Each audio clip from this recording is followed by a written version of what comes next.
Good morning, good afternoon, or good evening, my beautiful hot messes. My name is Mistress Lavender, and welcome to my reading YouTube channel.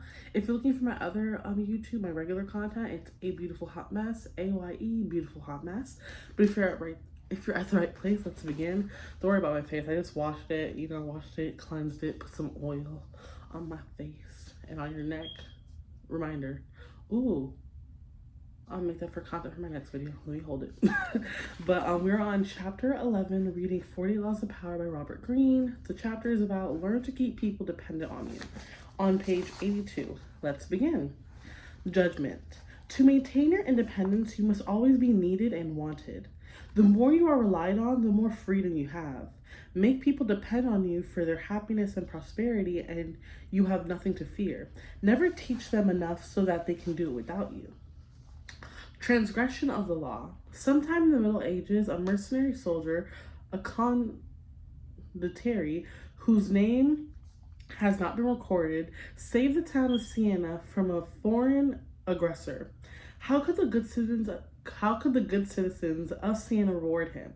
No amount of money or honor could possibly compare the value to the preservation of the city's library.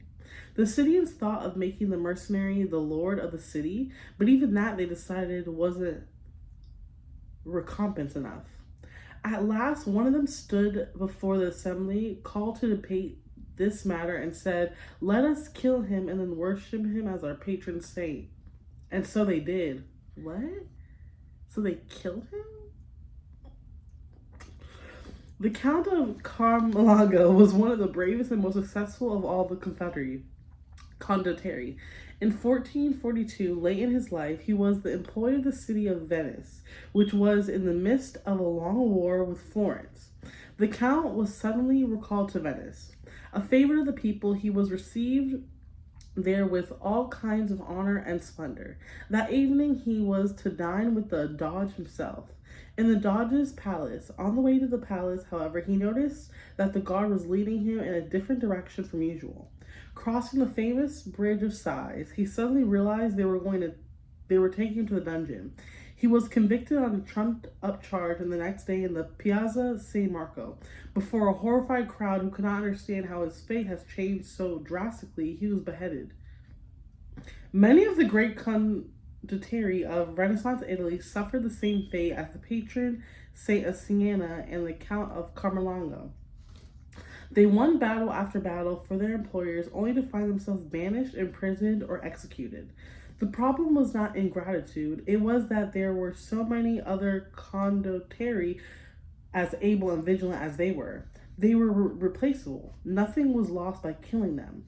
Meanwhile, the older among them had grown powerful themselves and wanted more and more money for their services. How much better, then, to do away with them and hire a younger, cheaper mercenary? That was the fate of the Count of Carmelaga, who had started to act impudently and independently. He had taken his power for granted without making sure that he was truly indispensable. Such is the fate, to a less violent degree, one hopes, of those who do not make others depend on them. Sooner or later, someone comes along who can do the job as well as they can. Someone younger, fresher, less expensive, less threatening. Be the only one who can do what you do, and make the fate of those who hire you so entwined with yours they cannot possibly get rid of you. Otherwise, you will someday be forced to cross your own bridge of sighs. Observance of the law. When Otto von Bismarck became a deputy in the Prussian parliament in 1847, he was 32 years old and without an ally or friend. Looking around him, he decided to ally himself with was not the parliament's liberals or conservatives, not any particular minister, and certainly not the people. It was the king, Frederick William VI. This was an odd choice, to say the least, for Frederick was at a low point of his power, a weak, indecisive man. He consistently gave in to the liberals in Parliament. In fact, he was spineless, and stood for much that Bismarck disliked, personally and politically. Yet Bismarck courted Frederick night and day. When other deputies attacked the king for his many inept moves, only Bismarck stood by him. Finally, it all paid off. In 1851, Bismarck was made a minister in the king's cabinet. Now he went to work. Time and again he forced the king's hand, getting him to build up the military, to stand up to the liberals, to do exactly as Bismarck wished. He worked on Frederick's insecurity about his manliness, challenging him to be firm and to rule with pride, and he slowly restored the king's power until the monarchy was once again the most powerful force in Persia. When Frederick died in 1861, his brother William assumed the throne. William disliked Bismarck intensely and had no intention of keeping him around, but he also inherited the same situation his brother had. His brother had enemies galore who wanted to nibble his power away. He actually considered abdicating, feeling he lacked the strength to deal with this dangerous and precarious position. But Bismarck insinuated himself once again. He stood by the new king, gave him strength, and urged him to keep firm and decisive action. The king grew dependent on Bismarck's strong-arm tactics to keep his enemies at bay, and despite his antipathy towards the man, he soon made him prime minister. The two quarreled often over policy and dependency. The two quarreled often over policy. Bismarck was much more conservative, but the king understood his own dependency. Whenever the prime minister threatened to resign, the king gave in to him, time and time again. It was, in fact, Bismarck who set state policy. Years later, Bismarck's actions as Persia's prime minister led the various German states to be united in one country. Now Bismarck fangled the king into letting him be crowned Emperor of Germany. Yet it was really Bismarck who had reached the heights of power.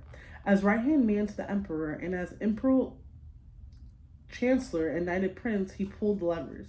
Interpretation: most young and ambitious politicians looking out on the political landscape of 1840s Germany would have tried to build a power base among those with the most power. Bismarck's are different. Joining forces with the powerful can be foolish. They will swallow you up, just as the Doge of Venice swallowed up the Count of Carmala. No one will come to depend on you if they're already strong. If you are ambitious, it is wiser to seek out weaker rulers and masters with whom you can create a friendship of dependency. You become their strength, their intelligence, their spine, what power you hold. If they got rid of you, the whole edifice would collapse. Necessity rules the world. People rarely act unless compelled to. If you create no need for yourself, then you will be done away with at first opportunity. If, on the other hand, you understand the laws of power and make others depend on you for their welfare, if you can counteract their weakness with your own iron blood in Bismarck's phase, then you will survive your masters as Bismarck's did. You will have all the benefits of power without the thrones that come from being a master. Thus, a wise prince will think of ways to keep the citizens of every sort and under every circumstance dependent on the state and on him, and then they will always be trustworthy. Niccolo Machiavelli, 1467 through 1557. Okay, keys to power. Yeah, I'm gonna stop there. Keys to power. I'm stopping at page 85. Yeah. So keys to power will be the next episode. Again, thank you so much for joining. My name is Mistress Lavender. I'm reading the 40 Laws of Power. We're starting the next episode at page 85. We're on chapter 11. But thank you so much for joining. I already said that. Make sure to like, comment, and subscribe, and turn your post notifications on. Bye. I'll see you next episode.